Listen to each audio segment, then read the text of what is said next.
£1 last year from Britain. Toby, I'll pick up with you first on this. Foreign aid. Personally, I think the whole thing needs a monumental overhaul. In fact, actually, you tell me what you think. I was going to tell you my whole idea. I've got a whole strategy for it and everything, me. Well, I've got a simple rule, which is if the country in question has a space programme, yes, then it's not. I don't really think we should be giving it tens of millions of pounds every year in foreign aid. And India fails that test. In addition to being the fifth highest GDP economy in the world, higher than ours. It has a space programme. So why are we giving India foreign aid? But is that just your cut-off point there? So if anyone's not got a space programme, they're in? No, but I think that should rule out, but it shouldn't necessarily rule in. I mean, I think there are some deserving recipients, some genuinely poor countries that really benefit from foreign aid. And I think it helps with building the relationship between Britain and those countries. But I think India, no. Emma?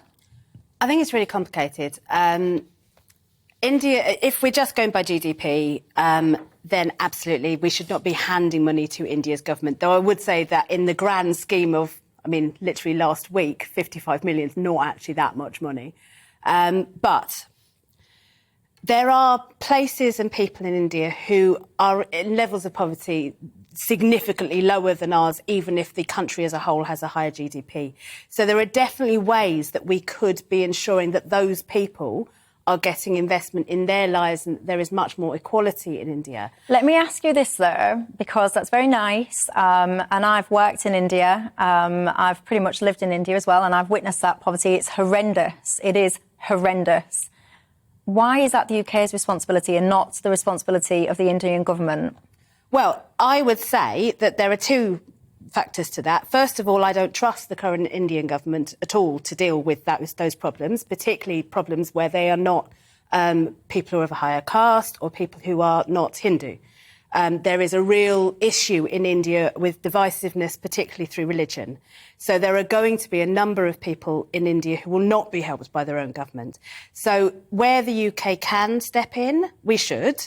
There are ways of doing that, I think, that might be better than direct aid government to government. So it may be that we can work through international charities, international organisations, through the UN and places like that, and with oversight to make sure that the money is spent properly. The why we do it is in part because we care and we are humanitarians, and a poor person in India is important, as is a poor person in the UK. Why else we do it? Well, as Toby was attesting to, there is an element of soft power here. It does help us with our international standing, with our international relations across the piece. There may be plenty of things that we want to do within international bargaining where doors have been opened because we've been part of these international coalitions. But your strategy